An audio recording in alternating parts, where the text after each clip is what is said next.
महिंद्रा थार, जिसका craze civilians के बीच हर दिन बढ़ता जा रहा है, उसे इंडियन आर्मी ने ऑफिशियली रिजेक्ट कर दिया है। और ये वही महिंद्रा है जिसकी स्कॉर्पियो क्लासिक आर्मी में सालों से यूज हो रही है। तो सवाल ये उठता है कि जब कैटेगरी ऑलमोस्ट सेम है, कंपनी भी वही है, तो आखिर ऐसे क्या कमी रह गई थार और मारुति जिम्नी में जो आर्मी ने उन्हें रिजेक्ट करके अपनी रिक्वायरमेंट के लिए फोर्स गुरखा को चूज किया। मैं हूं अंकित कौशिक और आज की वीडियो में हम ये सारे सवालों का जवाब ढूंढने की कोशिश करेंगे और साथ ही आज हम ये भी समझेंगे कि इंडियन आर्मी अपने व्हीकल्स किस पैरामीटर के बेसिस पर शॉर्टलिस्ट करती है। तो वीडियो को लास्ट तक जरूर देखें।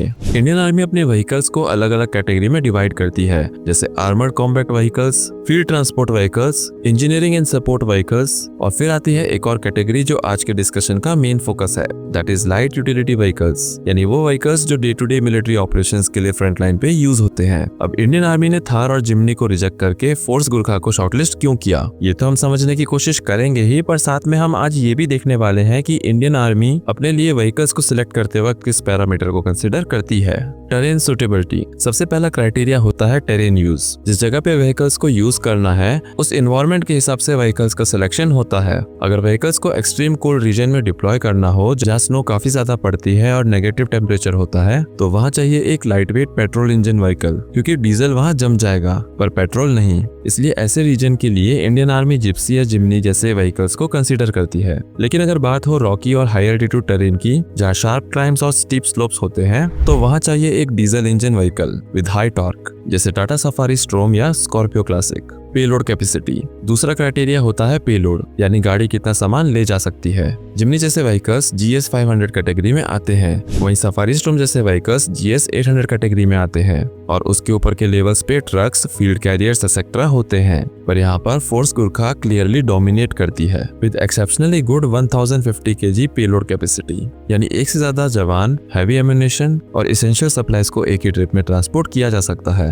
और साथ ही ये जिम्नी की 400 kg और थार की 600 kg पेलोड कैपेसिटी से काफी ज्यादा है। इंडिजिनियस मैन्युफैक्चरिंग इंडियन आर्मी की प्रेफरेंस क्लियर है, लोकल मैन्युफैक्चरिंग। अगर गाड़ी इंडिया में बनी है तो उसके पार्ट्स मिलना, मेंटेनेंस और सर्विस सब कुछ इजी होता है। इवन गवर्नमेंट भी मेड इन इंडिया को प्रमोट कर रही है, तो ऐसे में डिफेंस फोर्सेस की first preference Indian made vehicles ही होते हैं। Force Gurkha completely made in India है और फोर्स मोटर्स काफी सालों से इंडियन आर्मी को व्हीकल सप्लाई करते आ रहे हैं। वहीं थार और जिम्नी भी इंडिया में असेंबल होती है, बट कस्टमाइजेशन और रैपिड डिप्लॉयमेंट के मामले में गुरखा ज्यादा फ्लेक्सिबल है। Next, customisation and modifications. Indian army को फ्यूचरिस्टिक फीचर नहीं चाहिए, ना ADAS, ना सनरूफ, ना इंफोटेनमेंट। उनको चाहिए सॉलिड बिल्ड, मिनिमल इलेक्ट्रॉनिक्स और क्विक मॉडिफिकेशन ऑप्शंस। और फोर्स गुरखा ये सब रिक्वायरमेंट्स फुलफिल करती है, जो आती है मल्टीपल कॉन्फ़िगरेशंस में, यानी 3 door variant, 5 door variant, 3 door pickup variant, 5 door pickup variant और इवन ओपन रूफ वेरिएंट भी, यानी इसे बैटलफील्ड नीड्स के अकॉर्डिंग कस्टमाइज किया जा सकता है।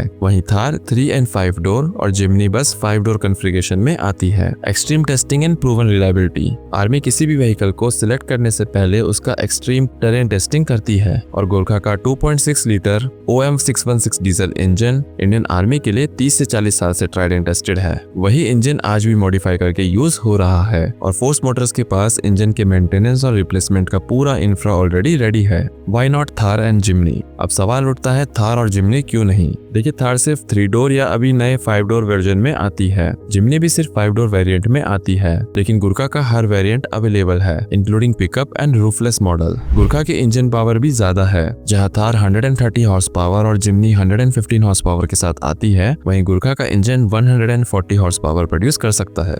जहां थार और जिम्नी दोनों 4 मीटर से छोटी गाड़ियां हैं, वहीं गुरखा का 3 डोर वेरिएंट 4.34 मीटर और 5 डोर वेरिएंट तो 4.74 मीटर का है। पर अच्छा, खास बात यह है कि गुरखा का साइज काफी बड़ा होने के बाद भी इसका टर्निंग रेडियस अपने सेगमेंट में सबसे छोटा है, जो कि टाइट मिलिट्री रूट्स के लिए परफेक्ट है।